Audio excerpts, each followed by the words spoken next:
Welcome to UCF Knightline, your source for UCF sports and former player information.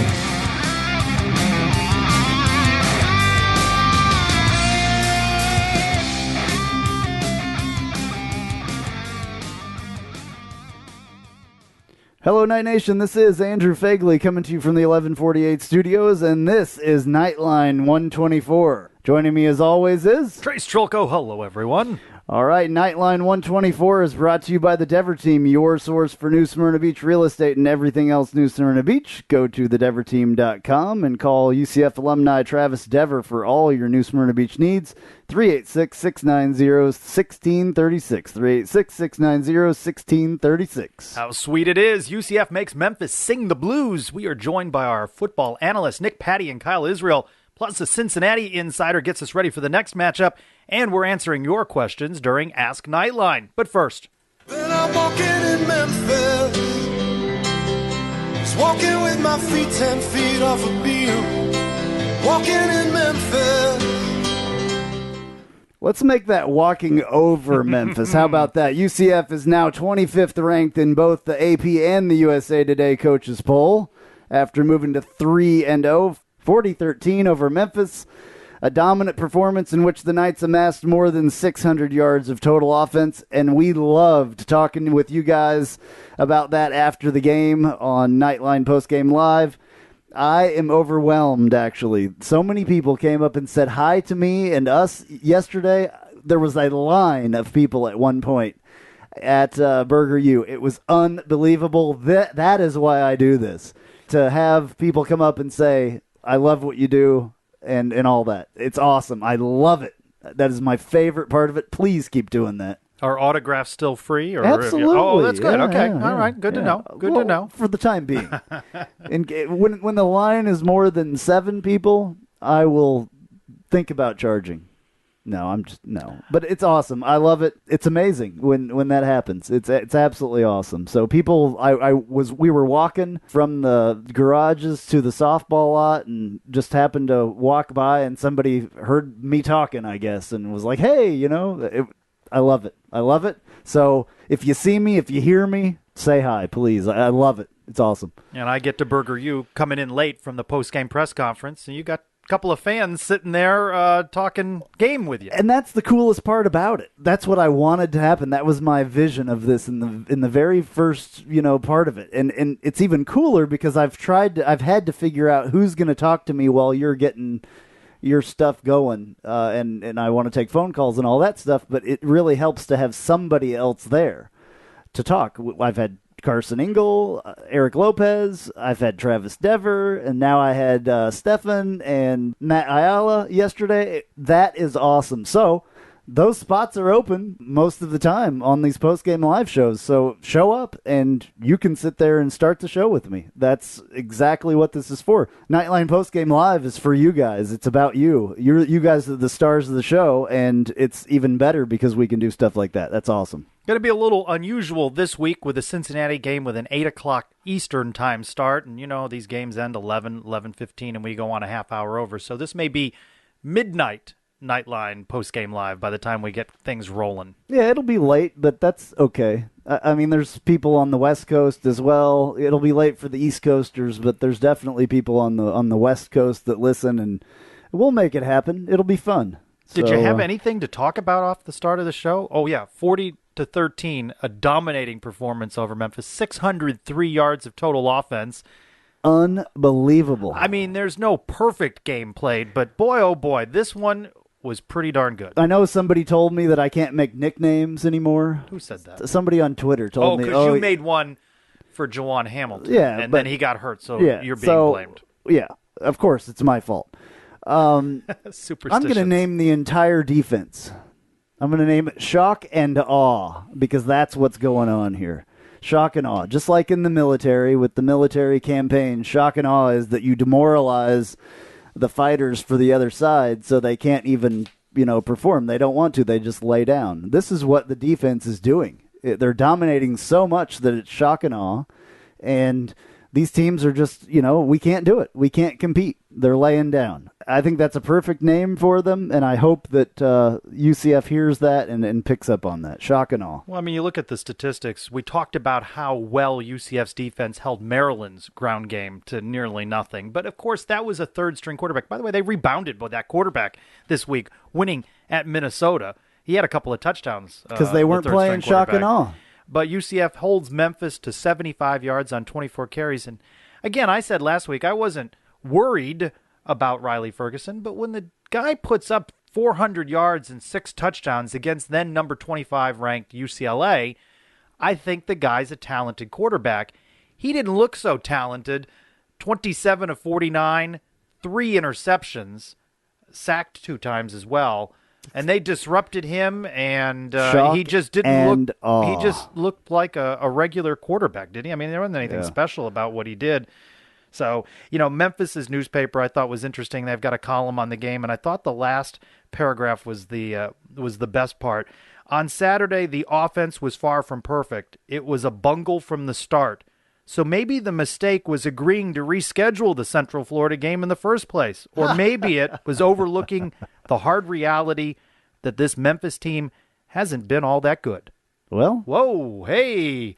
The winner of this game, the Memphis-UCF game, was likely to make the top 25, and we got the best of that. Yeah. 25th in both polls, as you mentioned. Not only the best, though, it was a complete domination. Complete domination. I had talked on the American show with C. Austin Cox earlier in the week, and I said that UCF was going to win. He wanted to score, and I don't really like to do scores because I'm not really that good at math, so it's hard for me to figure out sometimes.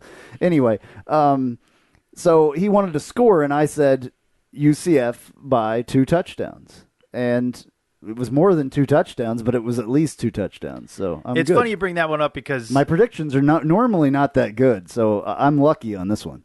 C. Austin Cox, who will join us for the American recap later on in the show, posted on his Twitter at C_Austin_Cox. His poll question before the start of the UCF game was on the AC Daily. Our Memphis guest had the Tigers by 10. Our UCF guest, that's you, had the Knights by 2 scores. What do you think? 65-35, the votes in favor of the Memphis insider who joined us last week, Isaac Simpson of the Man Cave podcast. He'd be wrong. Absolutely wrong. Well, you know what? I have a little clip of that. That shows your brilliance. I have a little clip of that, and I told him that something was going to happen. If you guys don't remember, let's hear that real quick. And I'm going to say Memphis comes in there and win a close game. I'm going to say Memphis 48, UCF 45. Okay, well, I will remind you to look at the stats from this last game, the defensive stats especially, and UCF will be stopping the run. I guarantee that. Maybe they can beat us over the top. That might be a possibility, but I guarantee you we will be stopping the run. All right, well, there you have it. I think that proved pretty good. Finally, one of your predictions one of my predictions came true. And the winner of that gets to go on the AAC Daily tomorrow, so you can join C. Austin Cox to brag a little. I will be on prediction. there. His show comes out at 1 o'clock. I'll be on there tomorrow to talk a little bit about that. One of the things that I did today as I was preparing for this show, I went and looked on the NCAA website, and all the rankings were in as far as total defense and all that stuff. All the teams, actually. It's 1 through 100 and whatever. So here's the deal. Listen to this. Total defense, UCF ranks number 22. Rushing defense, UCF ranks number 7. Turnover margin, numero uno, number 1. Third down conversion percent defense, number 4. First down defense, number 7. Passing yards allowed, now we slip a little bit on this one, number 63. And then passes intercepted, number 19. Those are stout numbers for the defense. Very, very stout numbers. And we go back a month, right? Our big concerns was the defense. That's what we were all worried about. And that was one of the things that you had been talking about in the ramp up to the season. We knew week in and week out people were on Ask Knightline asking us questions about the offensive line, about McKenzie, the quarterback play. You kept going back to you wanted to see what the defense was going to do. We knew we lost so many starters. Boy, Mike Hughes, if you're looking for an early season MVP with his second pick, he comes in, and it's a smooth transition. in, right? Absolutely. And you forget, and it's one of the questions coming up on Ask Knightline about Neville Clark. You know, the loss of him for 6 games. Who? Well, that's interesting. You know, where does he fit in? And when he comes back, what do they do with him? I don't think he's been missed, but it'll add to shock and awe, I guess. You know, it's just interesting how this was an area of concern, and things have started off well. Speaking of that offensive line, I've got one more stat number ranking here to pull out. Total offense, number 7 in the country. Total offense, number 7. Rushing offense, number 16. Passing offense, number 26. Passing yards per completion, number 34. Completion percentage, number 15. Third down conversion percentage, 46th.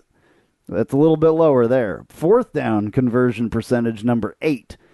Team passing efficiency, number 10. There's a lot of top 25 there. There's a lot of top 10 there in a couple things. And it all points to 3-0 and 25th ranked.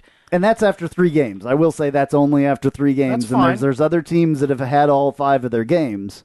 So we've done as good as we can through 3 games. We'll see how these numbers, keep going. But those are impressive numbers to me. I was happy when I saw that, especially our defense stuff. I knew that we would be towards the top in a lot of those things. I'm blown away by this defense. This defense is absolutely incredible. Defense wins championships. I've said it many, many times. Y'all are probably tired of me saying it. But that is what happens, and if they can keep this up, it's going to be an incredible year. You can't overlook anybody. Nope. And Cincinnati struggles at home in a loss to Marshall, our former Conference USA foe. They're next. After that, homecoming, East Carolina gives up 61 to the Cows. And I'm just thinking, boy, what are these numbers going to look like on the stat sheet the next couple of weeks? UCF rushed in this game versus Memphis, 49 carries, 350 yards. And I understand, as Coach Frost said, it helps when you get a quick 96 from Adrian Killens. Right. But that is still an impressive total of rushing yards. But the teams, and I said this on C. Austin Cox show, those teams that are coming up aren't anything like what Memphis has been in the past, what Maryland was, especially Cincinnati and ECU. Those aren't teams that have been anything like the teams that we've played so far. Now, crazy things can happen. You never know. It could all come together. And injuries can play a factor for UCF, and we saw what happened when Tyler Hudanik went down last season and the lack of depth. Coach Frost has said that we still don't have the depth that he wants after 3 or 4 recruiting classes. He's had 2, but look at the impact all of his young players. We're talking about Adrian Killens, but geez, Otis Anderson, and the list goes on of guys that have made an impact early and often in these first 3 games. There's guys there on this roster that we don't even know about. There's guys that we haven't seen yet. There's, one of the people that I thought we saw and we didn't see yesterday was Tyler Hudanik. I don't know what. Maybe he had a setback. Maybe they wanted to rest him. I don't know. But the beat goes on. Whoever they're putting in there. Absolutely went on. Think about that. Did we notice it? Yeah, just think about that. How concerned we've been about Tyler Hudanik. How excited we were that he was back. And until we started talking about it this evening, we hadn't talked at all in the last day about I didn't even notice necessarily noticing it. Aaron Evans went out at one point last night. I thought that he came back in, but as I rewatch it, we're rewatching it right now here in the studio, and I don't know if he came back in or not. They're covering it. This team is tight. This team is very tight-knit. All right, we got a lot of clips. Can we move on to some of those and play some of those here You're real the quick? one with control of the buttons. I am. Yes. I love it. That's just know which sound bites are the kind of control freak that I am. I heard him the first time. By the way, I did my very best on this post game. I'm recording these sound bites on my phone. You have done a great job. I'm trying to pay attention to what they're saying, which means that I'm not necessarily throwing in with questions. I tried this yesterday where I would record some of it, and I uploaded it to Twitter as quickly as I could. It's not the full interview, but I tried to do about 2 minutes because I know they're bringing guys in. You all don't understand how long it has taken me to get Trace to tweet. Yeah, I'm not very comfortable. I like reading it. You do a great job at it, though. Trace, you're good at it. It's awesome. You're doing a great job. Please, everybody tweet to UCF_Knightline and tell Trace how great of a job that he's doing. I found this little clip from The Flash. I see the stats. Did you see the clip from The Flash? Yeah. And then, of course, Coach Frost refers to Adrian Killens as the Dash. Yeah. And I'm like, I spent a whole game calling him the Flash Well, because now I like we'll that just TV have to show. find Dash things. Anyway, let's hear what Scott Frost had to say about this is his opening statement post the Memphis game. I love being these guys' coach. That was an unbelievable performance by our guys. They were hungry to play. We beat a really good team tonight, and we outplayed them. They prepared well. They were excited to play. They did their jobs. This team deserves whatever it gets because it's earned it. I don't really care where they rank us. I could care less. I told the team I want us to enjoy this win, then we're fleshing it, and we're pretending these first 3 games never happened because we got 8 games in front of us, an 8-game season in front of us, and if these guys play like they did tonight, we can accomplish whatever we want to accomplish. Well, I can tell you that everybody is paying attention now. Everybody knows about UCF being ranked number 25 in both polls. I can tell you that. It can be good and it can be bad. Both ways that can be good because now you have a number and a bullseye on your back. Another one here. Let's hear what Scott Frost had to say about shock and awe of the defense. I was a little worried after that first drive. Talked to Coach Chenander, who did a fantastic job. Can't say enough about him. They kind of gave us some stuff on the first drive that our guys weren't ready for. I think they made some great adjustments. Man, we got a defense that loves to play football, and they play together, they communicate, and they run and hit. I'm just kind of a spectator when the defense is on the field because those coaches got it and those players got it, and it's fun to watch. He's right about that. I was a little concerned. I said something on Twitter about wake up, guys. You know, I thought, here we go. Here's where the shootout's going to come. One team goes down the field. By the way, credit to UCF, a 17-play drive. You don't see that Absolutely. a lot now with UCF fast. The drives are short, Yeah. you know. A 17-play drive, and they chewed up a lot of the clock. And then I thought, oh, Memphis is coming back. I had to laugh. Somebody said to me on Twitter, they're awake now. You know, they woke up pretty quick. Absolutely. Do you notice a different tone in Scott Frost's voice? He's excited. You can hear it in his voice. I mean, he's talking having fast. fun. He's having a blast. Well, winning, of course, does that. And there were tough losses last year where they, you know, he mentioned even not having complacency set in the second half of this game. He remembered and reminded everybody, UCF had a nice lead on Houston last year and let that game slip away. UCF had a good lead on Temple and let that game slip away. He doesn't want that to happen this year. Yeah. There is a clip here that is going to be one of my favorite clips ever. We had a couple of him, you know, remember last year when we were talking about the expansion and all that? And Every week we messed with that clip. This is one of my favorite things, and you can tell he's having fun because he was joking around. Listen to this. This is so funny. Bozo probably could have coached this team the way our guys played tonight. Can you imagine that Bozo out there with the hair and the shoes and all that? That's awesome, though. That's good stuff right there. So look for that one at some point in all of this, for that clip to come back and haunt us. All right, let's hear what Scott Frost had to say about the offensive line. This is a question that you asked, Trace. Coach, talk about the O-line play. Well, we kind of got Wyatt nicked up early, and we were forced to move Jake out to tackle, move Sam into guard, a true freshman. I thought from the first drive on, they kind of established their physicality. We ran the ball well on the first drive. I think that paid off later in the game. I think we had a 17-play drive to start the game, and a lot of it was rushing yards. Some of the things that I think were weaknesses on this team last year are turning into strengths, and they're turning into strengths pretty fast. I'm really proud of that O-line for how far they've come. Yeah, and it's interesting to see who is running the ball, and Mackenzie Milton again with some designed runs. And, you know, he's just played very well, and it's nice when you're not sacked, right? It's nice when you have time. Can you imagine? To find a stable of stars like Traquan Smith out there that can catch the ball. I mean, he's got weapons out there, and he's taken the time to find them. So, you know, I don't know much about Cincinnati's pass rush, but I feel pretty confident in UCF's offensive line to protect McKenzie for another week on the road. Speaking of McKenzie, here's what Scott Frost had to say about Mackenzie Milton. He made a bad decision in the red zone when we had points, and I probably made a bad decision, should have just run the ball there and taken the field goal. Other than that, man, he just seems to be able to find plays and make plays when we need them. The thing he's a lot better at this year is taking the easy ones and converting them. You know, last year I saw him missing easy throws, and this year if it's there, it's there, and he gets the ball where it's supposed to be. And then he's always had that flair and that ability to make a special play,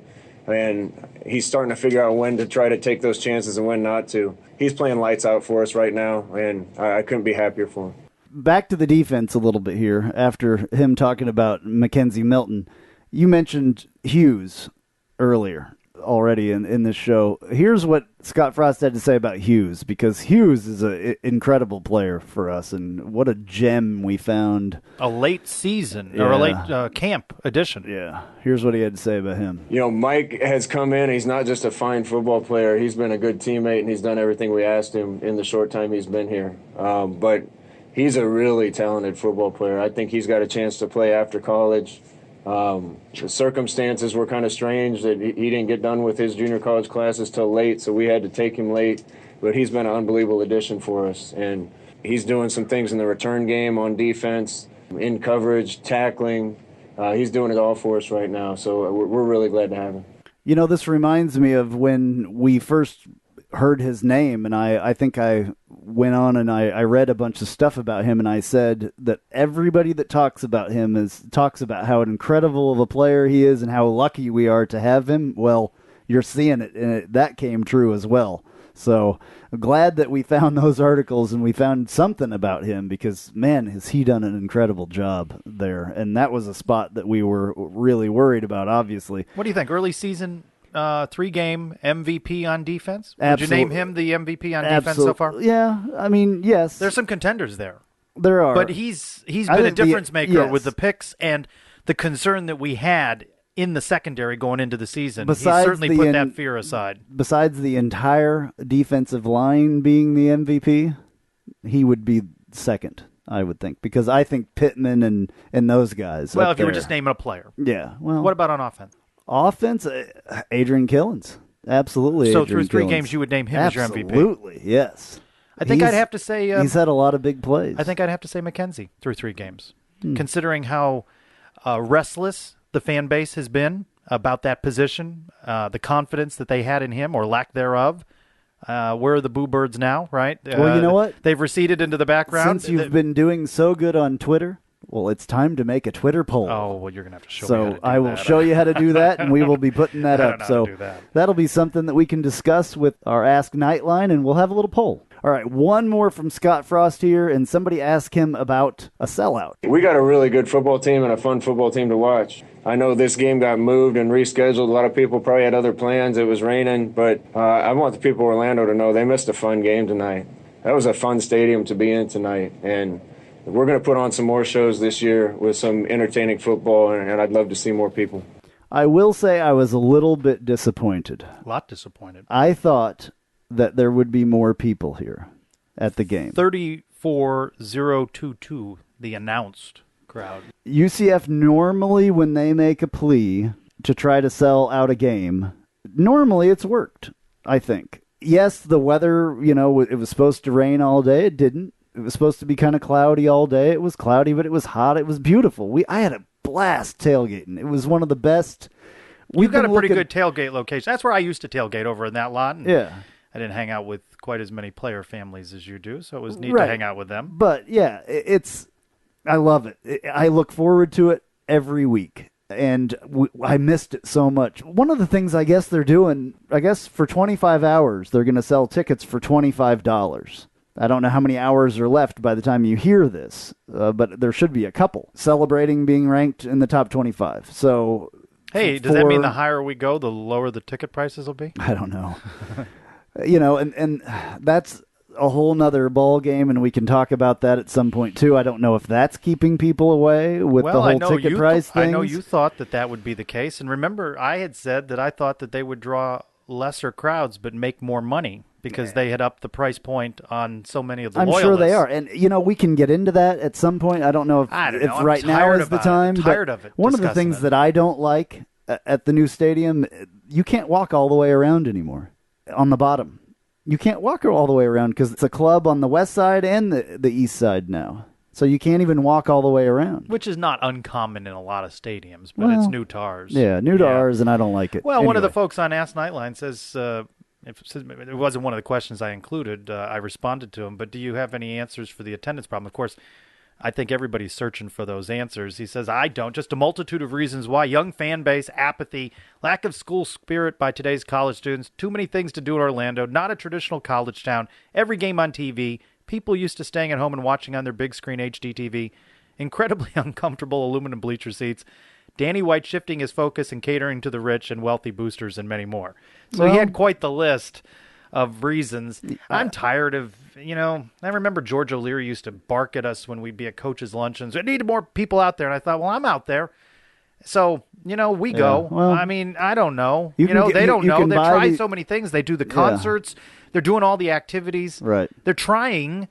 Maybe they'll go back and review this season and isolate on price point. Maybe that was a concern. I guess they need to do something more. But you can buy these little pads that are a little square, and you can sit on them, and they're really nice. So the aluminum seats, everybody can buy a seat cushion.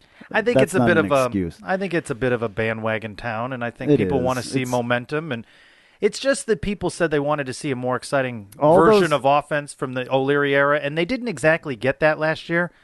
80 plays, 603 yards. You're getting it this year. It's fun to watch. All those fans that are sticking around and going to a really bad Orlando City team and watching that need to come over on the other side of town. There's something really good going on over here, and it'll pick up. Keep winning, and that it'll pick up. Homecoming next, East Carolina. Game time not yet announced. It'll be announced early in the week, but I don't know if that's going to be a night game or not. I like the night games, though. A few more clips here. Not a lot more, but definitely a few more clips. Let's get rolling through those real quick. Let's go. Otherwise, the show is going to be like 3 hours long. So I know that some of you... It doesn't seem to bother people, though. They mow their lawn and they listen. They listen driving to work. They listen on the treadmill. Yeah, so that's great. And we don't want to make it too long for y'all. I guess maybe, I don't know, tell us on Twitter how long it should be. But then we're going to get people say, it should be like 15 minutes long. There's a poll question. There you go. We could do that poll, too. All right. So here's what AK, Adrian Killens, had to say about his run. First of all, I have to give credit to my O-line and the sports medicine program here at UCF. I was battling a big injury my freshman year, and to be back and doing the things that I'm doing for my team to win games, it's a blessing. It's just nothing but great things. My O-line is working hard. Our whole team is working hard. And we expect big players like that in this offense, and we can't go nowhere but up from here. All right. I love the way that he's talking as well. I like that guy. I remember when we had him on here. It was awesome. It was one of my favorite interviews that we've ever done. So, do you like how he looked as if though he were crossing the finish line on a race right there when he got to the end zone? Yeah. To his track days. He said something about that, and I didn't pull that clip, but he said he's been running track since he was 10 years old, so that's kind of just his thing. And I think that's his thing. It's his... 96, you see a couple people doing that. 96 yards. Longest run from scrimmage in UCF history. Unbelievable. Can you imagine? I mean, that. And he said he knew he was gone once he got past that first layer of guys. Yeah. He was gone. And you know what? Later on, we would see Otis Anderson in the game. He's fast, too. I told you when we talked to him. He's fast, too. They're like, you could switch the jerseys, and I don't think you'd be able to tell those two guys apart. There's an electricity when either of those guys gets the ball. Because you don't know. They could break it on that play right there. We haven't even seen Otis Anderson do something like that yet, but he will. He's still a freshman. He hasn't figured this whole deal out yet. You will. It's going to be awesome. Well, since we're talking about AK, let's hear what Mackenzie Milton had to say about AK's run. Honestly, before the play, I was kind of thinking, I hope AK busts one right now because I don't want to go 96 yards, and he did it, man. He's I think the fastest guy in college football. Once he got the crease, I thought the safety might have had an angle, but there's no way. He's a heck of a player. You can hear excitement in all of these guys' voices. Even Mackenzie, who's so laid back, you can still hear some excitement in his voice. He was being funny. People were laughing. I like that. I don't want to have to run all this drive from the 4. Yeah. You just take it and go. That's awesome. Another guy that is always funny, Shaquem Griffin, had a lot to say. And I was going to make just a Mod Podge of everything that he said, but I did put a 1 and 45-second clip here. So this is a little bit longer of a clip than we usually play, but check this out. And this is what Shaquem had to say, number one, about making a statement. We never worry about the stats. We never worry about what's being talked about. Our whole thing as a team, we come in, we just play ball. Like my father always said, me running track, you got guys like, I run this fast, I run that. Well, my dad always say, well, you got to run today. And that's how it is for us. They score a lot of points, but at the end of the day, you got to score a lot of points to keep up with us. And, I give credit to the guys. The guys came out fast. They come out playing hard. But, we played as a team, defense, offense, and special teams. We play all together, and it's kind of hard to stop a team who play as one. The best thing for us was to work on the string. You got the DBs with tight coverage, and you got guys like us that's going to make sure that we put pressure on them. That's the whole thing. We trusted each other out there. It wasn't no one-man show. We made sure that we put pressure on them, and we made sure that the DBs did their jobs. That's the whole thing. The first quarter was trying to fill everything out, but after that, our whole thing was just to keep playing as a team, trust each other. And that was the whole thing when we talked about that first drive. We came together like, you got to trust me to do this, and I got to trust you to do your job. And that's what we did the entire game, and it showed. I mean, it feels good. It's been a long time coming. So, I was blessed to be able to have opportunity to make a big play and a big stop for our team. And, I don't never worry about stats. Me, I just play football. I just like to be out there, and I always give 100% every time I go. And I tell the big guys all the time, he said, if I flush the quarterback out, you better be there to get the sack. And, and the guys always tell me, said, if I go for the quarterback, you better be there too. So guys in that interior, that in trenches, that's what we call them, trenches, once you in there, we got to work together. And, we got big guys that's coming for you. So I appreciate the quarterback looking all over the place, like where I'm going to go. So, just to see guys making plays and putting me in a position to make plays, I couldn't ask for better teammates like that. I love that guy. The cool thing is, I know his parents, and I talk about it all the time, but Shaquem and Shaquille are exactly like their parents. So I don't know how many conversations I've had with his dad that's just like that. Just like that. It's awesome. It's awesome. One of the things I reposted on Twitter was from the radio talk show host Dan Lebitard, and I don't know that he wrote it or someone from his show wrote it, but the post was, I just watched a UCF linebacker with one hand cause a fumble with the nub of his left hand. God bless Shaquem Griffin. You are amazing. So, he's attracting the attention of the nation for his consistent play. He is a force. And I can tell you in Seattle, I can tell you right now that they love his brother. They absolutely love him out there. It's awesome. Awesome. It could not happen to a better family. Shaquem there was talking about a statement and what the statement that they were trying to make. Here's what Milton had to say about the statement. I mean, it like Shaquem said, it just says that we've been working hard. We worked hard in the offseason to be on our P's and Q's, and the O-line's clicking. The receivers are doing their job to get into their landmarks. We're just playing in a rhythm, and we're taking it one play at a time. We had a couple drives today that lasted longer than 5 minutes, and for an up-tempo team, that's not usual, but it just shows that we can attack teams in all sorts of ways. All right, and the last clip is Smith talking about having fun, and I think that's the most important part, and I think that's one of the biggest things that we're seeing out there with the shock and awe and the offense, going crazy and all these yards. I think these guys are really having fun. This is kind of a short clip, but that's what he's talking about here. One of the Coach Frost's biggest things was to have fun, and you see it on the field and you see it in practice. A lot of guys having fun, giggling and laughing around. But at the same time, they know how important practice is in every game. But you always got to find ways to, enjoy what you're doing and enjoy what you love doing. And that's what the team is really doing, having fun, enjoy having fun out there with the game, which they love. All right, 35 minutes later, there's our clips. Well, next up, the fun can continue at Cincinnati. That's Saturday, October 7, 8 o'clock, ESPNU. We're going to talk a little bit more about what to expect from Cincinnati. We have the Insider. We have Nick Patty coming up. It used to be called the Bounce House, sometimes the Bright House, the Spec. Maybe UCF's home stadium should be dubbed the Bucket of Bolts. Does that mean? Is that too much? Wow. It's the Slantinel reporting UCF suing the architects and contractors who built the now 10-year-old stadium, saying there are construction defects, namely premature wear of the steel, kind of important, upkeep that costs more than it should. So they say it's no safety factor, but nonetheless, UCF not too happy with some big names that they have done business with for a number of years. I'm in a new section this year that I have never been in before, and it moves a lot more than where I sat before. I sit in the first row of the second level, and there's a little gap there, and there's a fence. And I can see the gap expand when everybody's jumping and bouncing. That's the way it's supposed to be. That's the way it's supposed to be.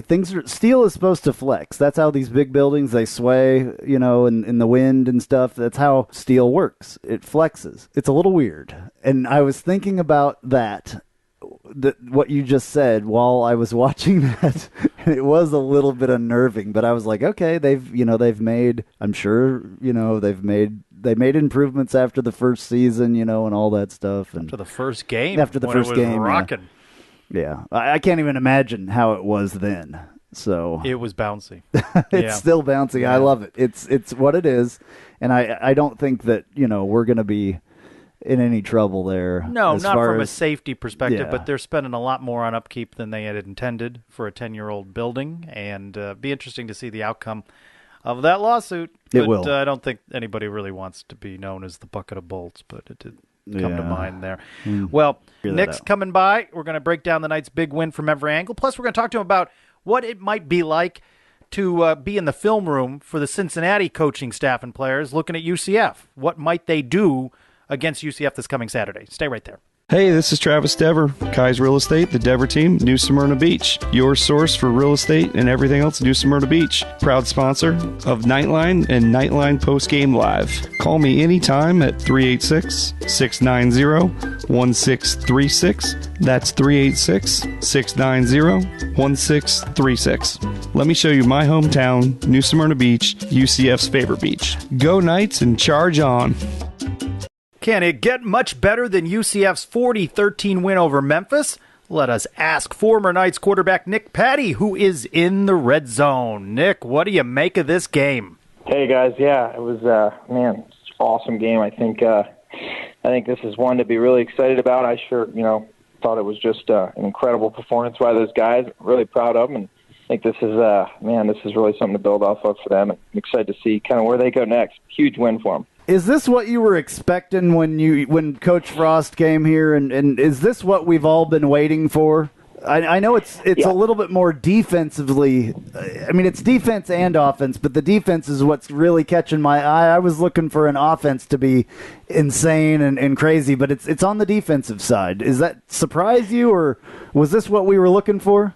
I think we're kind of getting to the time where we can say, okay, this is what we were waiting for, just as far as how the team's performing and kind of what we can expect to see as far as the product we're putting on the field, and maybe kind of having that expectation to win again. I think we're kind of getting to the point where he's got the team playing well enough that we can sort of expect to compete with anyone that we're against, and maybe we can expect to win on a week-to-week basis. And I think it's a little different than the product that you think when you're getting a guy like Scott Frost, who was an offensive player himself in college, and he comes from an offensive powerhouse in Oregon, and he's an offensive mind, a brilliant offensive mind at that. And I do think the offense is getting better and better, and they're getting more explosive and more explosive as the weeks go by.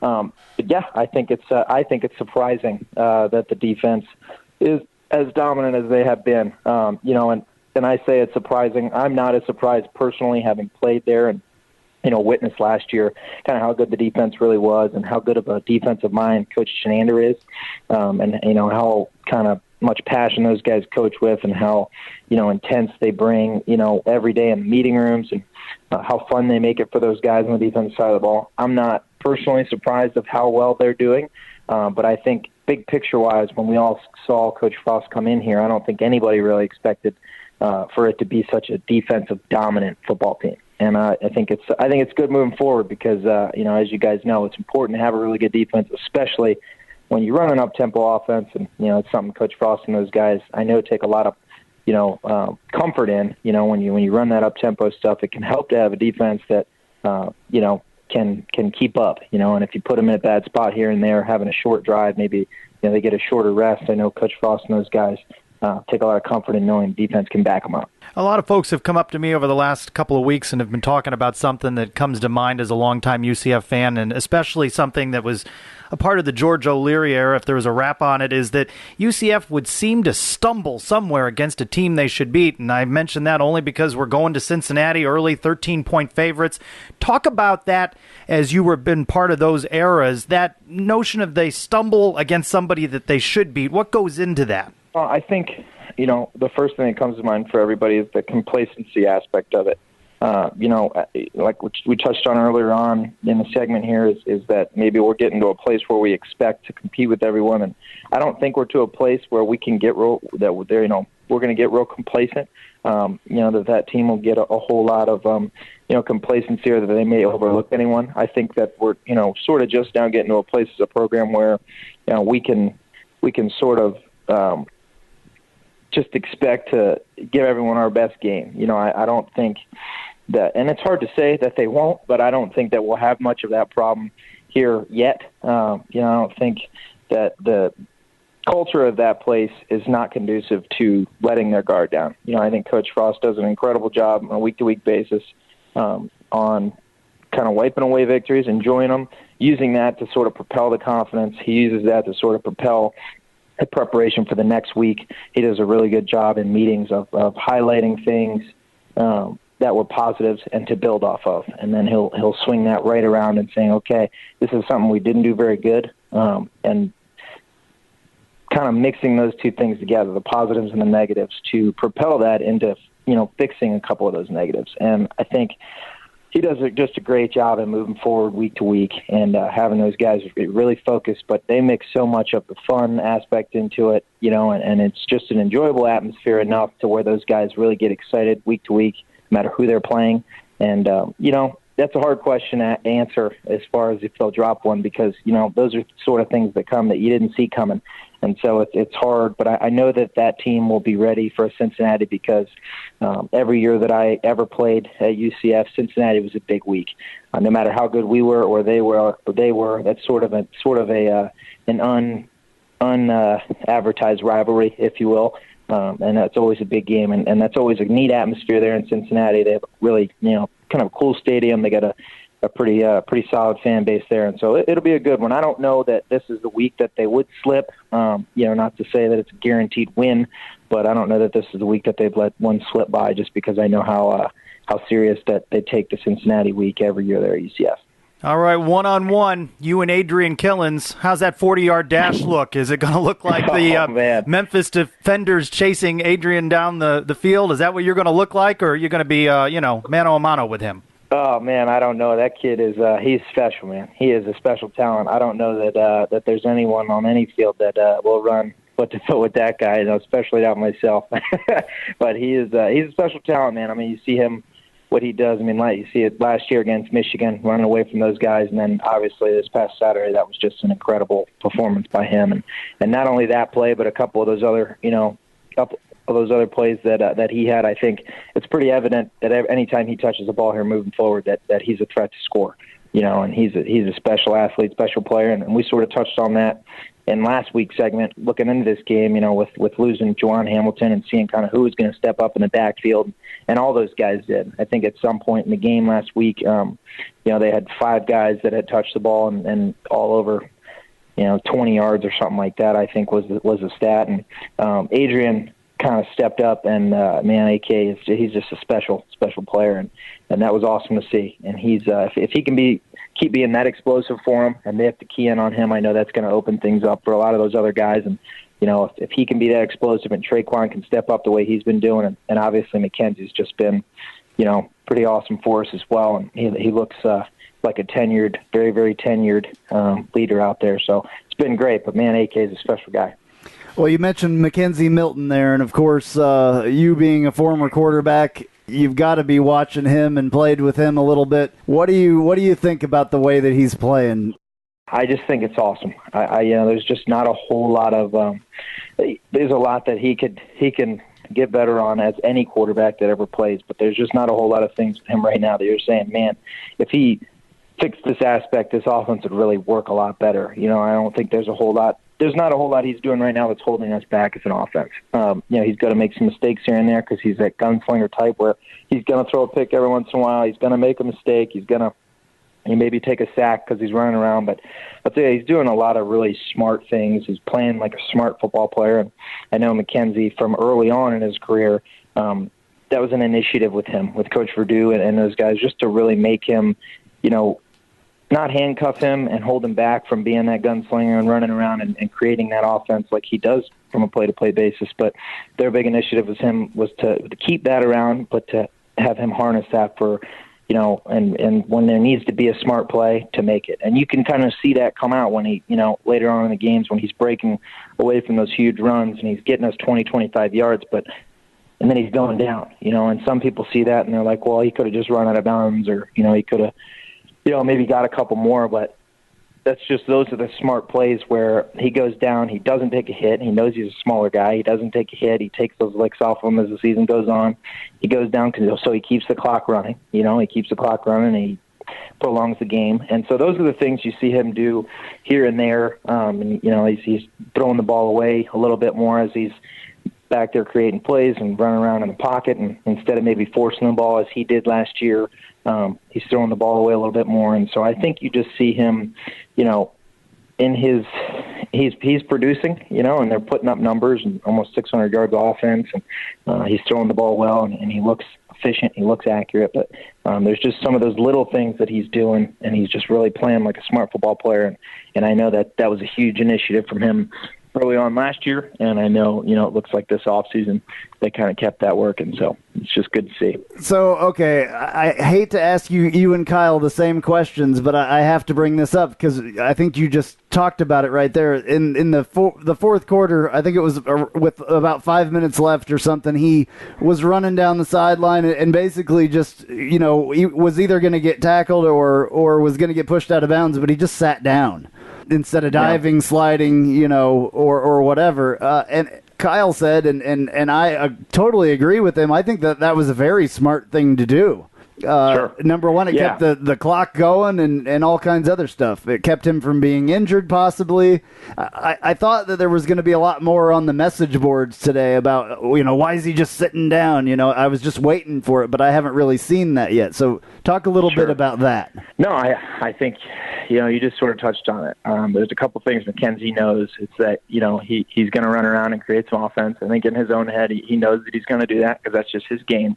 And he also knows that, the more licks and hits that he takes, the better chance he has of getting injured. And that's not to say he's scared, because I know, we can all watch his game and know that he doesn't have an ounce of being scared in him or tentative. But, as I said, those are the things that he's growing on, that running up the sideline, I think that is so savvy of him. That is something that you see a lot of older guys, senior guys that have played the position for a long time that probably wouldn't have done that. They probably would have run out of bounds. They probably would have taken another hit. But those are things that are going on in his head that should do nothing but encourage people to know that we have a really, really savvy, smart guy back there pulling the trigger. And like you said, there's a few reasons why that's huge. It keeps the clock running in a game that, was probably handled if he goes out of bounds and the clock stops. It's probably not the end of the world. But it does keep the clock running, and it does kind of ingrain in him when maybe that will be huge down the road, maybe when it is probably a little more important, maybe 4 games from now when it's important for the clock to keep running. He has that now in the back of his mind where it sort of ingrains that, and ingrains those habits. And, if nothing else, takes a couple less hits off of him that he's got to take. And that, as any position on the field, especially quarterback, take as many hits off yourself as you can. So I was very encouraged by things like that throughout the game that he's showing that I think are huge, that are great for them. Take us inside the film room, the Cincinnati film room. Complacency aside, what can they possibly look at in these days leading up to Saturday's game that might be a cause for concern for UCF on either side of the ball? What you've seen through 3 games, what would give Cincinnati an edge somewhere, if anywhere? Sure. Yeah. Well, I think one thing you could see with Cincinnati every year is that they're going to heat you up with pressures. They're going to show you a lot of different looks from the secondary. They're going to show you a lot of different looks with bringing, one linebacker blitzes, but possibly, bringing some safeties down, rolling those guys around and bringing some secondary blitzes. I think that's one of the things that they're probably going to bring to us, and they always have, and especially, too, with a younger, if you will, quarterback back there, and an offensive line that has had a few injuries. I'm not sure of Wyatt Miller's status, if he'll be back this week, or if Tyler Hudanik will be back. But, if you have a couple, question marks on the offensive line, and you have McKenzie back there who's a younger guy, I think that they're probably going to light us up a little bit with pressures. And that's what they've always done, but they'll probably do that a little bit more. And I think that will probably be their edge. And so as an offense, you just have to probably, anticipate doing a little bit more of the zone read game, but incorporating some of those bubble screens and putting some of that indoor game, I think, will be huge, and not only running back screens, et cetera, but those wide receiver slip screens and bubble screens, and so we've been known throughout the years with a team like Cincinnati, when they're lighting us up with pressures, to throw some tight end screens in there, middle screens, et cetera. So it's not to say wrap your whole offense around the screen game, but I think it'll be big to put that in with the read options, et cetera. So I'd anticipate to see a little bit of that, but up front, we'll have to protect really, really well if we want to be real efficient against Cincinnati. All right. Well, Nick, thank you very much, man, for joining us again. These are exciting times for UCF football and for the fans. It's, ranked number 25 in both polls. That hasn't happened around here for a while. And we're extremely excited about it. We're happy that you can give us your insight, and we appreciate you coming on here and talking with us every week. Absolutely. Yeah, it's huge for those guys to pop those polls. Man, I think everyone should be really excited about the direction of the program here. And, man, I sure couldn't be more excited. And appreciate you guys having me on. Can't wait to continue doing this. And hopefully we have as much positive to talk about as the weeks go on. But, man, hope the nights keep going. I appreciate you guys having me. Time again for Ask Knightline, where we answer your questions that you post on Facebook. My favorite segment. Yes, it is. Or via Twitter at #AskKnightline. Phil wants to know, while a lot of guys get snaps, who should be starting at running back? He says, clearly Taj is not the answer. I don't know that I agree with him on that. I don't agree with him on that, but I don't think anybody should be. I've never been a fan of running back by committee until now. It's working, the very right? first time that we have so many weapons. We haven't even seen. I was thinking about this earlier, watching Cordarian Richardson running in this game that we're watching over here. We haven't even seen what he can do yet. We really haven't. No. He doesn't get it yet. He just doesn't get it yet. He will. There's going to be those third downs and stuff like that, end zone, that red zone deal. That's perfect for him. Can you imagine seeing Jemias Pittman lined up in the backfield and Cordarian Richardson lined up in the backfield? Two big guys like that. That is going to be what his deal is going to be. I think he's a fast guy. He's a big guy. He's shifty. I mean, he's really shifty. He has that little stutter step, that little, twitch that I've talked about a lot.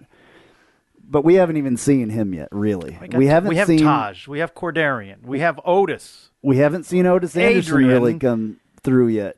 350 yards against Memphis. We got plenty of running backs. There does not have to be one. So I say to you, Phil, don't worry. Don't worry. Things are going well so It's all far. good. Andrew says, in terms of discipline, how will the team deal with all the penalties? I wasn't entirely surprised that against Maryland that they had so many penalties because they were coming off of 23 days of break post-hurricane, but 12 more in this game. I'm not worried about these penalties because we've talked about this a little bit. They're not hurting the game yet. Not yet. They're not. Could be in a close game. We talked about this with Kyle. Yeah. And you're going to hear that here in a little while. But yeah. Stay tuned for that one. This is Frost letting the players a little bit be themselves as well. And he's letting them have fun. Jeremy asking about, remember these guys? Tristan Payton and Neville Clark. Where will they play when they come back from their suspensions for, some drug-related activity around the Cure Bowl time? We thought we would be really missing Neville Clark at this time. And this is exactly the problem why you don't get suspended and miss a bunch of games. Because when you come back, your spot could be completely filled by somebody. And we'll see. I mean, we'll see. But have we missed either one of these guys? Through 3 games, no. No, not at all. In fact, I forgot about them. I did. They're going to have to earn playing time. I totally forgot about them, especially Neville Clark. I totally forgot that he was even on the team. And he'll be lucky if Frost doesn't forget that he's on the team. That's the risk that you play by not playing by the rules. Sort of answered Edward's question. He's praising the defense, asking who do you believe is our best player overall on defense. I think your answer there is you like the whole defense and the defensive line. I just think Mike Hughes would be the early season MVP after 3 games. And we had several variations of this question. Well, yeah. Can I still answer that question? Sure. I think it's Pittman, to be honest with you. I think Pittman is a bowling ball. And he is a bowling ball, yes. And he is bowling ball. Absolutely.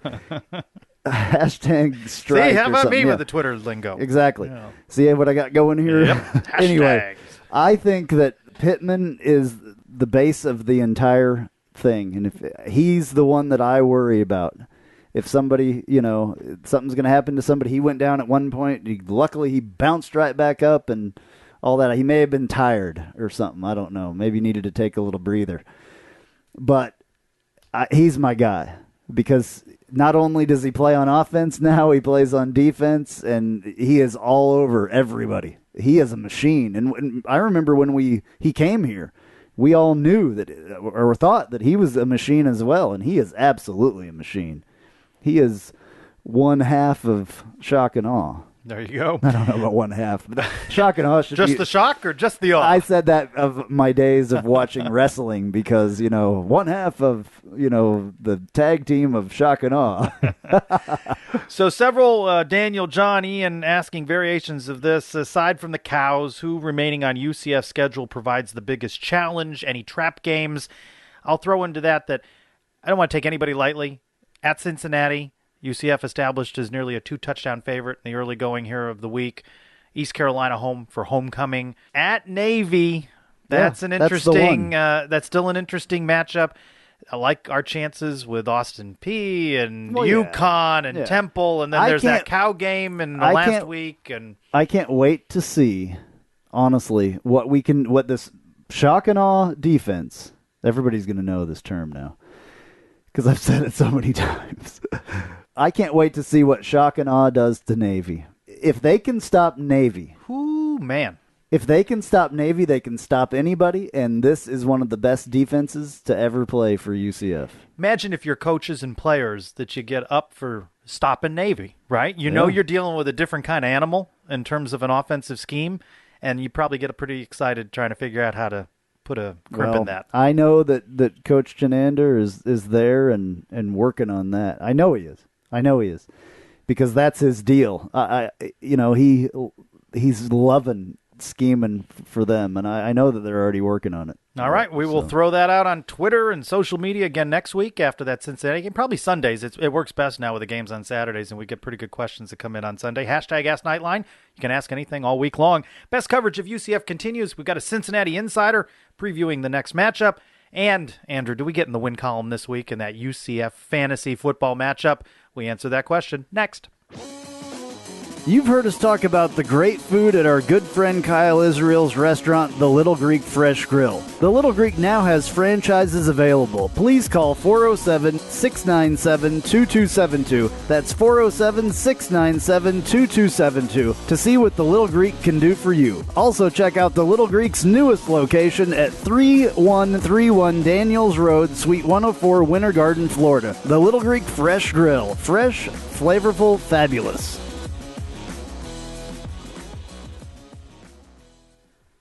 All right, up next for UCF is the Cincinnati Bearcats. They're 2-3. They lost to Marshall over the weekend, 38-21. We caught up with their insider, Chad Brendel, the owner and publisher of BearcatJournal.com and the 24/7 Sports Network. We're going to have the full interview for you Thursday. Here's a little snippet of it, saying that, in years past here, when Cincinnati struggled, it's really dragged down the team. If you remember watching Cincinnati last year, if there was any adversity, they just kind of threw in the towel and said, maybe next week. And they'd be in a game at halftime, and they'd go down, 10 points early in the second half, and the next thing you know, it would be 42-14, and you're wondering what in the heck happened. Yeah, more of that. If you're new to us, like us on Facebook, follow us on Twitter, UCF_Knightline, and you'll get the update. And however you subscribe to podcasts, you'll know when we release that, typically Thursdays. Now, we're doing this UCF Fantasy Challenge. That's sort of my idea, and thought this would be easy pickings over those guys over at the Black and Gold Banneret. Good news, UCF's 3-0. Bad news is we are not. I still think they're cheating somehow. They're calling us out on Twitter. Hey, at UCF Knightline, what do we have in common with UCF football? We're both 3-0, baby. All right. And what was my reply to that? What did you say? Something snarky. At least they win at something. Whoa, hello, yeah. They had some guy named Adrian Killens and Shaquan Burkett. It's just too much for Taj McGowan and Mike Hughes, which were our selections. You're getting points based on what they do in the game, and crying out loud, when a guy goes 96 yards, you're probably going to win your UCF fantasy matchup. Thank you, Adrian Killens. I'm glad that Adrian Killens did that, but I can't ever root against a player to not make everybody a good wins play. So, yeah. And, we said steak dinner. Everybody wins except us. And the way this, I think, works is that if we win, we choose a place like Ruth Chris's. I'm thinking and steak if they and win, shake. Steak and shake. There you go. So you guys. Maybe steakums. They still make those? Yeah. Do they make those? Yeah, they're good. Yeah. So, all right. So not that we've waved the white flag of surrender. Ooh, Ruth Chris. Holy Moses. I can't afford that. No. That's if we win. Oh, that's if we win. And if they win, okay. Well, it's steak and shake. We need to pick it up. Didn't you say I was the commissioner? If they win, yes. or Denny's, or something like that, they can have whatever they want. Steak and shake, I'm telling you. Steak and shake. So anyway, we lost. We'll see how it goes this next coming week. I think we have first pick, and maybe we'll take that Adrian Killens guy. I guess. I guess that's the way you win. They've picked him every time, I think. I don't know. Yeah, well, he scores. So, I guess that's the guy. There's more to unpack from UCF's domination of Memphis. Just ahead, we are joined by former UCF quarterback Kyle Israel. We're breaking it all down. Night Nation, now that the football season has started, you're going to need all the tailgating supplies and clothing for the rest of the season. And the best place to get all of your favorite night stuff is Fan Addicts. Please go to our website, UCFNightlinePodcast.com. Click the Fan Addicts logo to find the best selection and best prices for everything you need.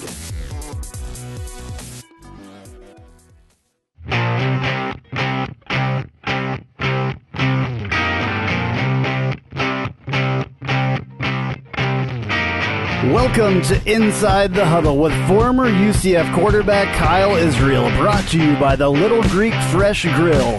Fresh, flavorful, fabulous. Waterford Lakes, 855 North Althea Trail, Orlando.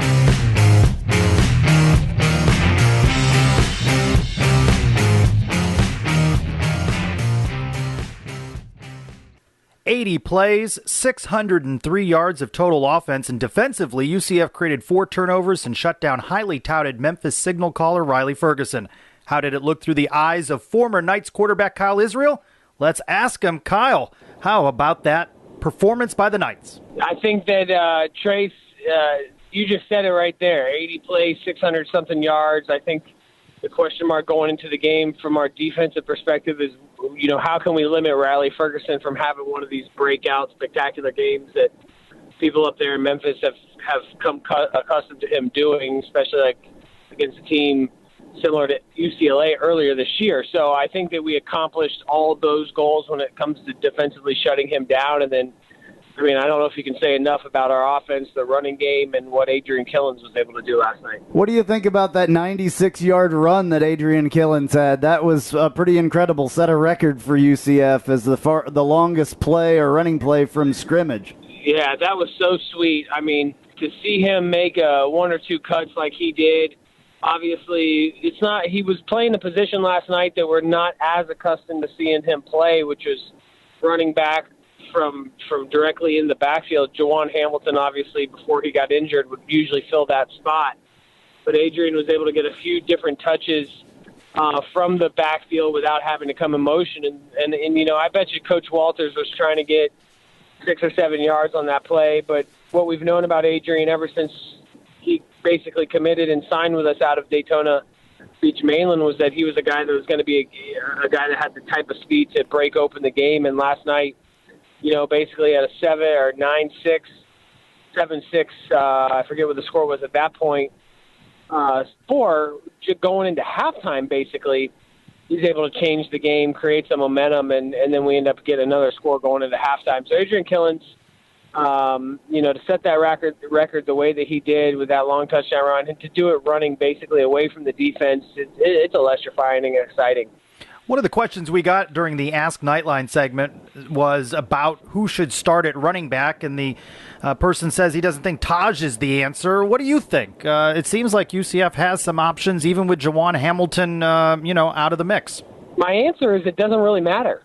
If you want Taj McGowan, great. If you want Adrian Killens, great. If you want Cordarian Richardson, great. There's all the guys are basically, it seems like the offense play calling is based around the running back that's in the game at the time. And I'm not sure that who the starting running back is really matters when it comes to our game planning, because there seems to be 3 or 4 guys that can definitely make positive plays happen. And I'm not sure that it matters who starts the game at all at that position with the depth that we have there. What do you think about the way that the games are being called, on the offensive side especially? We're not showing a ton of crazy stuff like I thought we would. I thought we would see a little bit more mixed up. It's pretty vanilla, really. What do you think about that? Yeah, it's funny that we're calling it vanilla, but when it comes to formations and changing not just changing formations, but changing formations with motions, the speed of the tempo. It looks vanilla. I think we're starting to get used to a little bit of what we're seeing as a fan base when it comes to our offense, but it's still hard to stop. You don't know who's coming at you. We have some big-time receivers on the outside. Obviously, Trylko Smith had 2 touchdowns last night, but I'm not sure it's as vanilla as we think it is, but we're starting to grow accustomed to what we're trying to do. But I think Troy Walters and the Coach Frost and whatever influence he has on the offense, they've done a great job of really game planning, figuring out weaknesses and defenses, and trusting McKenzie to kind of keep the ball moving down the field and not asking too much of McKenzie. We got into some 3rd and long situations. I told you guys last week that I'd be more interested in seeing what McKenzie is capable of doing on 3rd and long when the defense knows he's going to throw. And I think Coach Walters and the staff is doing a good job of, not forcing him to just sit there and throw the ball down the field. You saw some cool screen plays where we're, basically McKenzie keeps dropping back and is dumping a screen off on 3rd and 9, and we're able to get the first down. We see some design draws and runs on 3rd and long, and Taj McGowan, I think on a 3rd and 10 last night, even had just a basic handoff that ended up going for a first down. So I think the teams are having a hard time kind of figuring out what we're doing when it comes to play calling, and I think you got to give Troy Walters and Coach Frost all the credit for that. I was on the NCAA stat website today, and I was just looking because I was wondering how we were, measuring up against, the rest of the teams in the FBS. So total offense, get this number 7. Rushing offense, number 16. Passing offense, number 26. Here's one that I like, though. 4th down conversion, and I know a lot of people don't go for 4th down, but we're number 8 in that. 3rd down conversion percent, 46, and completion percentage, number 15. Team passing efficiency, number 10.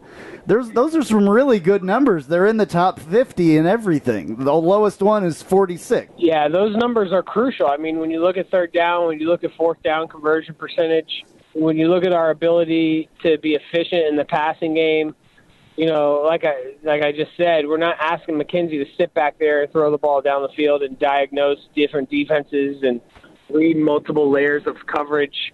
We're asking him to get the ball out of his hand and get into the playmaker's arms, and I think that we've done that. We've thrown some good screen passes on the outside. It's going to be crucial for our outside DNX receivers to continue blocking those cornerbacks and safeties as the year goes on, because they're going to start, coming up on us. Those corners are trying to force the bubble inside back to those linebackers, and right now that short passing game to the sideline is basically an extension, of our running game. And so I think that being up in those categories in the top of the country, top 50 in the country, is crucial to our success this year. But we got to continue to hammer home the idea that people are going to come out and give us their best shot every week. We've got to spread the ball around, get it in different people's hands, and allow McKenzie to make plays when he's asked to make plays. And right now I'm very confident in what McKenzie brings to the table. He looks like he can control the game, and I think it's a totally different player than what we saw this time last year. So I don't know if you saw this play. It was towards the very, very end of the game, and Milton was running down the sideline, and he, instead of sliding or diving, he sat down. It was really weird. Yeah. Did you see that? I thought it was funny. I did see that. And I think, what I've said before is, for a guy like McKenzie, who was the MVP of those Oregon quarterback camps, those all types of position player camps that Oregon used to host, and McKenzie would go out there and win the MVP. I think he did that twice. You got to be a headsy guy. You got to understand what the situations are. You got to understand what you're trying to accomplish. And last night, I think that play was with about 5 minutes left in the game, so you're really entering that 4-minute territory where you're trying to keep everything in bounds if you have a lead, and make sure that, you just control the clock. And I was almost more thrilled to see McKenzie sit down like that rather than run out of bounds, rather than take a hit. It just shows presence of mind. It shows that the coaching staff is doing a good job of coaching them up on the sidelines and reminding our team of the situation and how we need to handle each situation. And I'm going to be completely candid with you guys. I'm as excited about this UCF team as I've probably been about any other team in school history, just based on the way that we're playing, and really because so much of it is from young guys that we have 2 or 3 more years to watch play. Of all the statistics that I poured over today, the one that just continues to amaze me is through 3 games, UCF has given up 0 sacks. Who would have thunk that a couple of weeks ago? We had so many concerns about the offensive line and McKenzie.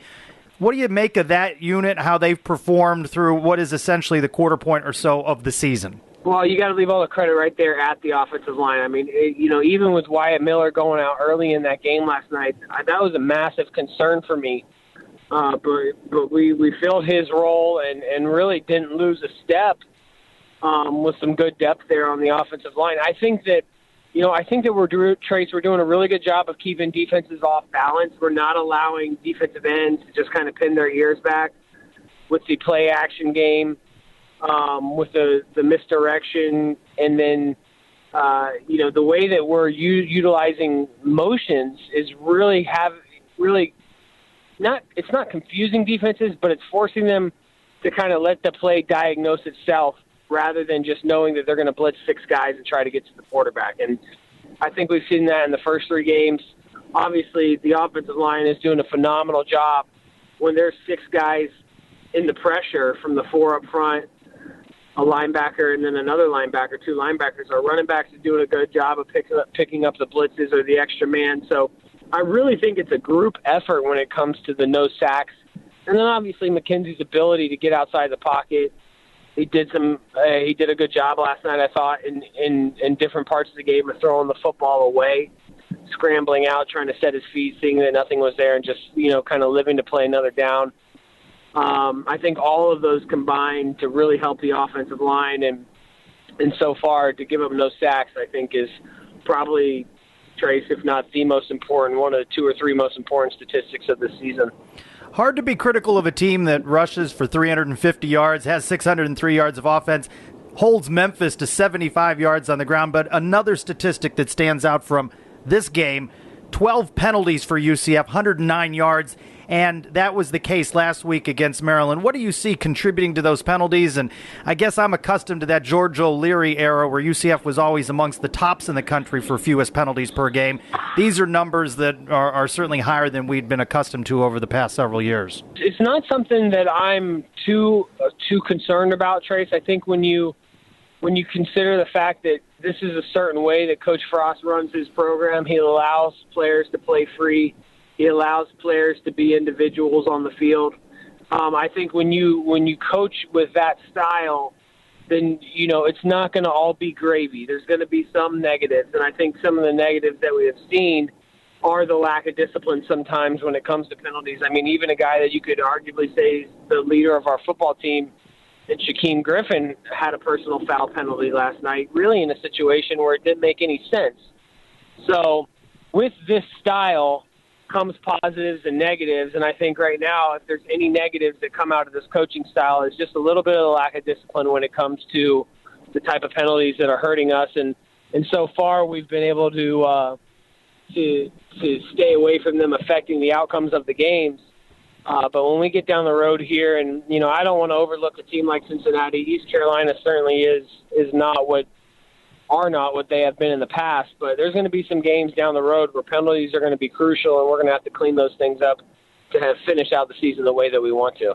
Kyle, well, thank you for joining us. I know you've had a busy couple of weeks. We talked to you last week, and you were begging people not to come on Monday to the store in Winter Garden. What's it been like this week, and how's things at the Little Greek? Nobody listened to what I said, because that didn't change anything going into Monday. But the Winter Garden location's phenomenal. I was excited to get out of there about middle of the day yesterday to go out to the game at UCF, and then my girlfriend Marissa and I were able to go over to Tampa today to watch the Bucks and the Giants and see Brandon Marshall. But other than that, I have been at Little Greek Winter Garden. We still appreciate the support. If anybody's looking for any catering opportunities in East Orlando, our Waterford Lakes location, we are looking to add catering here for the last quarter of the year. And then, again, if anybody's interested in franchising opportunities, really now is more of the time than ever when it comes to what we're doing with Little Greek, because there's still some licenses and opportunities in Central Florida, and those aren't going to stay around for very long. So, we're just looking to expand, and so far so good with the new opening, and really just thrilled about how this football season is going so far, even with all the weather delays and the hurricanes. I'll say it again, I'm not sure that I've ever been as excited or thrilled about a team in our school's football history. It's awesome.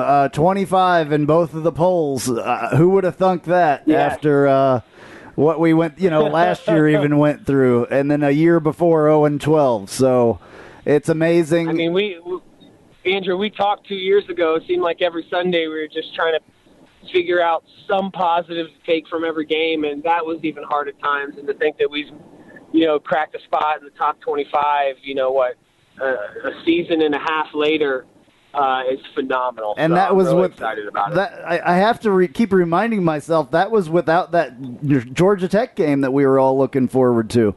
We didn't even play that game, and we're cracking the top 25.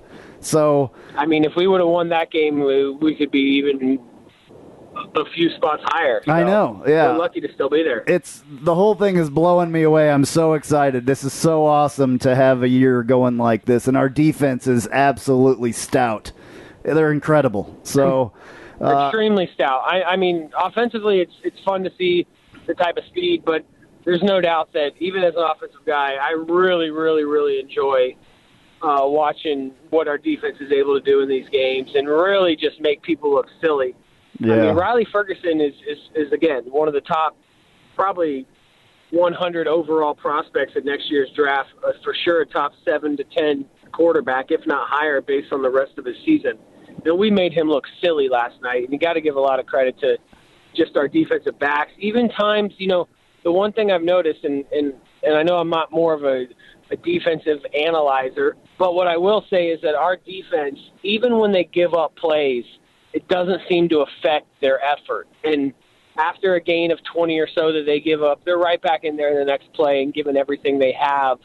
And that goes a long way against offenses that are starting to build momentum. So it's a lot. It's really fun to watch and to see our offense and defense playing like they are together, and then Loudermilk and that special teams unit are playing solid as well. So it is fun. You guys should be excited, as am I, and I think the crowd, the fan base should be excited also. Absolutely. You cannot build momentum against a defense like this because they bend and they don't break is what they say, I think.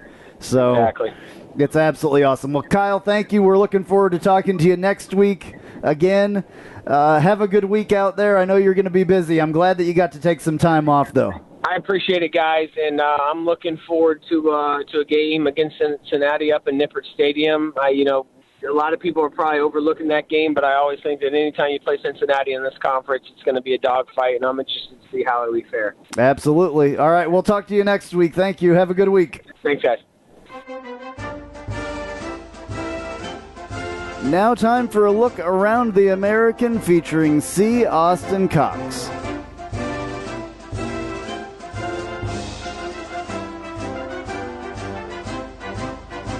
I'm C. Austin Cox from the AAC Daily, which airs Monday through Friday on BCSNN, and this is your weekly wrap-up for American Athletic Conference football following Week 5 of the 2017 season. The American had 6 games on the Week 5 slate, with one out-of-conference contest featuring the Cincinnati Bearcats and Marshall Thundering Herd. The rest of the lineup showcased 5 league matchups that gave fans a better idea of how teams in the American Athletic Conference stack up against one another in 2017. Things got started with the number 18 USF Bulls, which had relied on defense to win most of its games under Charlie Strong to this point, but ended up going back to what worked under Willie Taggart in the past, with the offense coming alive in a 61-31 win over the ECU Pirates in Greenville, North Carolina. Quentin Flowers recorded 2 touchdowns through the air and another on the ground as the Bulls extended their school record winning streak to 10 in a row. In a bit of a surprise, Kyle Postma got the nod over Kyle Allen to start for Houston on Saturday, going on to pass for 226 yards, but it was the Cougar defense that got things done in Philadelphia, making 3 interceptions in a 20-13 win over Temple. The offensive woes for the Owls continued with Logan Marchie, completing fewer than half of his passes while tossing 1 touchdown to his 3 INTs. Overall, the UH defense held Temple to just 324 total yards. The Navy midshipmen used a potent ground game to hold off the Tulsa Golden Hurricane and notch a 31-21 win, with quarterback Zach Abbey leading the way for 185 yards rushing. The Mids currently lead the nation in rushing offense, averaging 400 yards per game on the ground. Despite the final score, Tulsa was in control of this one early, racing ahead to a 14-0 lead before Navy's offense came to life in the second quarter. The win improved the midshipmen's record to 3-0 in conference play and 4-0 overall. The SMU Mustangs knocked off the Yukon Huskies 49-28, thanks in large part to a strong performance by quarterback Ben Hicks as the sophomore out of Waco, Texas, passed for 280 yards to record 4 touchdowns. But Hicks wasn't the only QB putting up impressive numbers. UConn's Bryant Sharefs passed for 408 yards on the day and notched a pair of touchdowns, but the SMU defense was able to sack the Husky quarterback 8 times en route to the win. Perhaps one of the most impressive performances from Week 5 came from UCF as the Knights cruised to a 40-13 victory over the previously undefeated Memphis Tigers at home in Orlando, thanks in large part to stout defensive play.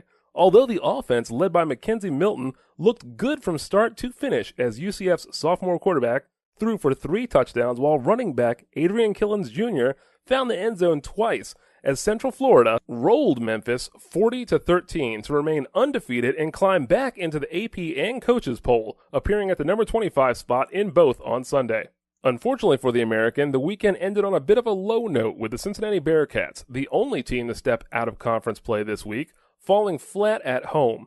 UC got embarrassed this weekend by visiting Marshall out of Conference USA as the Herd kept the Bearcats scoreless in the first half, taking a 24-0 lead into the locker room after 30 minutes of play. From there, things didn't get much better, but UC did manage to avoid the shutout, eventually putting up 21 points in the loss as Hayden Moore had 23 incomplete passes on 45 attempts. Despite UC's poor showing, it was another strong week for the league from the rest of its members. I'm C. Austin Cox, and that's what's happening around the American Athletic Conference following Week 5 of the college football season. If you want more news about the American, you can catch me on the AAC Daily, presented by BCSNN, airing Monday through Friday, starting at 1 p.m. Eastern Time, noon Central, on the Best College Sports News Network. Now, back to UCF Knightline. Alrighty, Knights in the pros. Jacksonville's A.J. Boye with a pick, his second interception of the season. Minnesota Vikings Latavius Murray with some touches after Dalvin Cook leaves with an injury.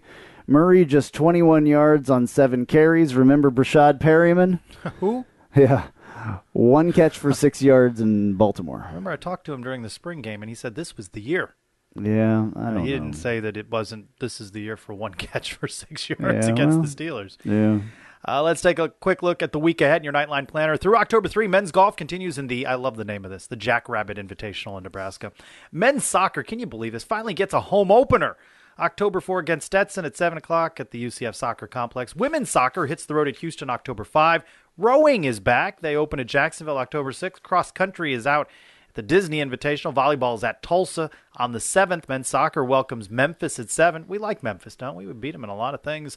Softball has a pair with Warner and Broward. On the 8th, softball has Bethune-Cookman and College of Central Florida. That's a mouthful.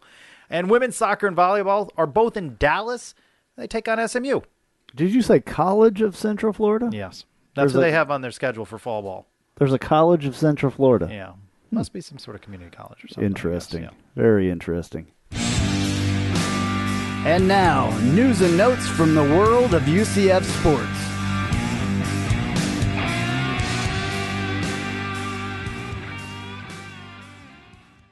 Volleyball takes the first set at number 25 Wichita State, but drops the next 3. A split to the weekend series that also followed a 5-set win at Memphis. UCF is 2-2 in league play, 9-7 overall. Women's soccer currently 13th in the coaches poll. I have a suspicion they're going to be knocking on that top 10 door any day now. 8-game unbeaten streak Sunday. UCF beat Memphis. Oh, Memphis again. Oh, that's a nice beatdown of Memphis. 5-0. That's a lot in soccer. The doormat of the AAC. They are. They dropped Tulsa 6-1 Thursday. That's a lot of goals. That's 11 goals over 2 matches. UCF 3-0-1 in league play, 7-1-1 overall. Kudos to senior Kayla Adamek, American Offensive Player of the Week, and freshman Dina Orshman, League's Rookie of the Week. Not so good for men's soccer. 2-1 losers at SMU Friday to fall to 0-2 in league play, 1-5-1 overall. Not so good. Men's tennis senior Corey Lovett ranked number 23 in the country. Plus, welcome to Matt Walters, new assistant coach.